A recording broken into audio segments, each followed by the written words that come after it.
Good morning student. आज हम part 2 वर्ण विचार पढ़ना शुरू करेंगे।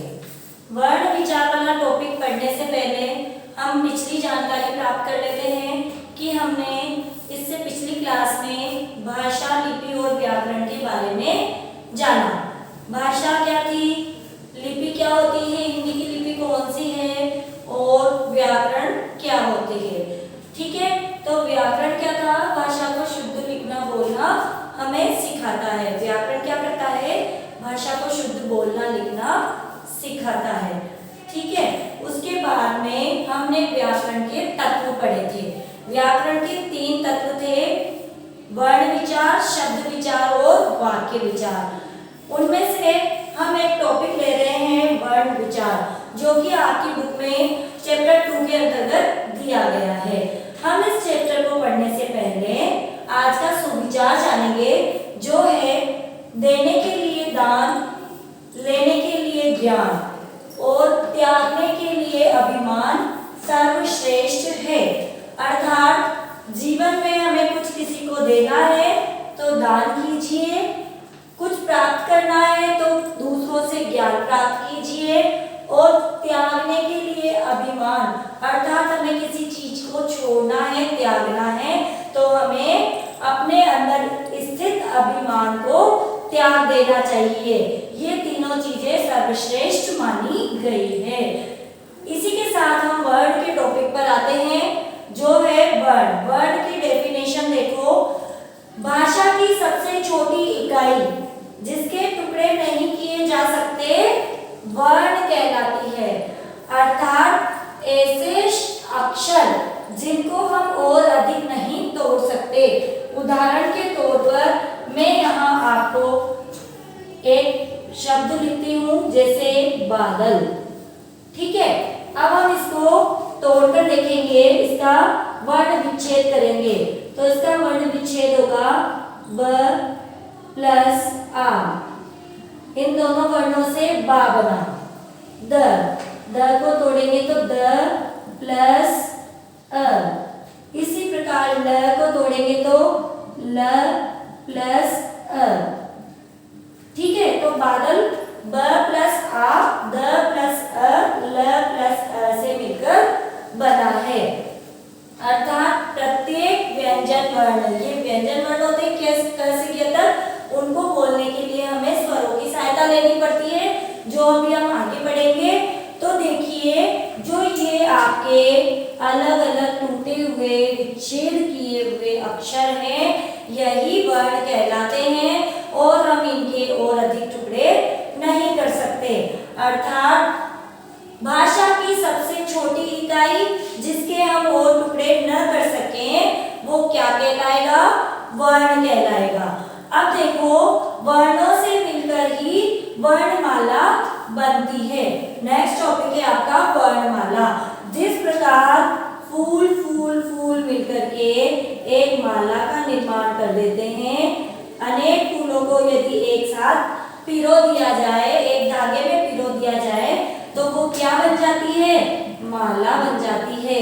उसी प्रकार अलग अलग वर्णों को, इन सबको यदि हम एक सूत्र में, एक निश्चित क्रम में रख दें, तो क्या बन जाएगा, वर्णमाला बन जाएगी। ठीक, अब हम पढ़ेंगे वर्ण के भेद। वर्ण कितने प्रकार के होते हैं। हमने जो जाना कि भाषा की सबसे छोटी इकाई जिसके टुकड़े न हो, वर्ण। अब हमें ये भी जानना पड़ेगा कि वर्ण कितने प्रकार के होते हैं। तो यहाँ देखिए, वर्ण भेद यानी कि वर्ण कितने प्रकार के होते हैं। तो वर्ण 2 प्रकार के होते हैं। कौन कौन से, स्वर और व्यंजन। कौन कौन से, पहला तो है आपके स्वर और दूसरा है आपके व्यंजन। क्लियर, वर्ण भेद हो गए स्वर और व्यंजन। अब देखो, इनके अंतर्गत हम कौन कौन से वर्णों को रखेंगे। इसको जानने से पहले हम स्वर की डेफिनेशन जानेंगे, और उसके कौन से वर्ण उसके अंतर्गत आते हैं उनके बारे में जानेंगे। फिर व्यंजन की डेफिनेशन जानेंगे, फिर उसके अंतर्गत आने वाले वर्णों के बारे में अध्ययन करेंगे। तो देखो, स्वर, स्वर किसे कहते हैं, जिन अन्य वर्ण की सहायता न लेनी पड़े। स्वर, स्वर किसे कहेंगे? जिसमें किसी अन्य वर्ण की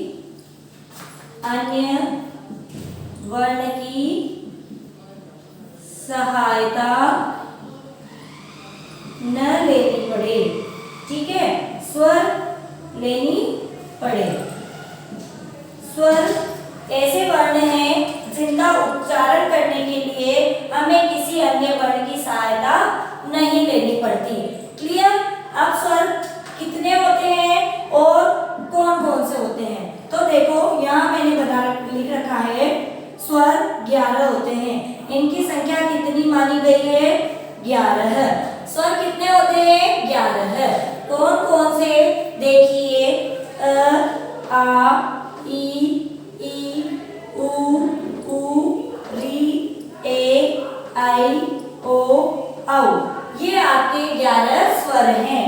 1 2 3 4 5 6 7 8 9 10 11। अब इनमें हमने अम और अ को नहीं रखा है।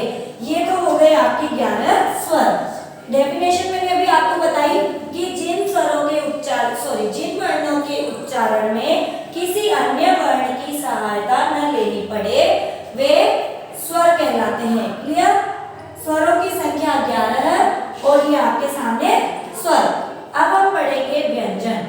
व्यंजन किसे कहते हैं? तो जिन वर्णों का उच्चारण करते समय स्वरों की सहायता लेनी पड़े, व्यंजन। व्यंजन के अंतर्गत उच्चारण करते समय स्वरों की सहायता लेनी पड़े। क्लियर? देखो, व्यंजन वर्ण कौन से होंगे? जिन वर्णों का उच्चारण करते समय स्वरों की सहायता लेनी पड़े वे व्यंजन वर्ण कहलाते हैं। व्यंजन वर्ण कितने होते हैं? तो व्यंजन वर्णों की संख्या 33 मानी गई है। कितनी मानी गई है? 33। ठीक है, उसके अलावा कुछ और वर्ण है, उनको भी हम व्यंजन वर्णों के अंतर्गत ही रखते हैं। तो देखिए, यहाँ मैं आपको समझाने का प्रयास करती हूँ। क, च, ट, त, प, वर्ग। वर्ग मीन्स ये पांचों लाइनें, यानी कि इनका ग्रुप। ठीक है, जैसे कि क वर्ग से क, ख, ग, घ, अण। च वर्ग से च, छ, ज, झ, अण। ट वर्ग से ट, ठ, ड, ढ, अण। त वर्ग से त, थ, द, ध, न। प वर्ग से प, फ, ब, भ, म। क्लियर? 5 वर्ग के 25 वर्ण हो गए। उसके बाद अंतस्थ व्यंजन। अंतस्थ व्यंजन के अंतर्गत कौन से वर्णों को रखा गया है? अंतस्थ व्यंजन में य, र, ल, व को रखा गया है। य, र, ल, व। ऊष्म व्यंजन में 4 वर्ण रखे गए हैं, श, श, स और ह। क्लियर? 25 4 4। तो कितने हो गए? 25 में 4 और 4 ऐड करो, कितने हुए? 33। कितने हो गए? 33 हो गए। उसके बाद में हम कुछ अन्य व्यंजन वर्णों को भी इसमें रखते हैं, जैसे संयुक्त व्यंजन। संयुक्त वर्ण कौन से होते हैं? अब देखो, जो 2 वर्णों से मिलकर बनते हैं, इनकी जानकारी मैं भी आपको आगे दूंगी। फिर भी देखिए, इसके अंतर्गत आएंगे 4 वर्ण, कश, त्र, ज्ञ और श्र। ठीक है, उसके बाद अन्य वर्णों में हमने ड और ड को रखा है। इस प्रकार जो ड से डब्लू और ड से ढक्कन के नीचे बिंदु लगा होता है, उस प्रकार के वर्ण हमारे किसके अंतर्गत आएंगे? अन्य वर्णों के अंतर्गत आएंगे, जो भी वर्णमाला में स्थित है। उसके बाद आगत वर्ण कौन से होते हैं? आगत वर्ण जो अन्य भाषाओं से हमारी वर्णमाला में लिखे गए हैं, जिनके नीचे नुक्ता का प्रयोग किया जाता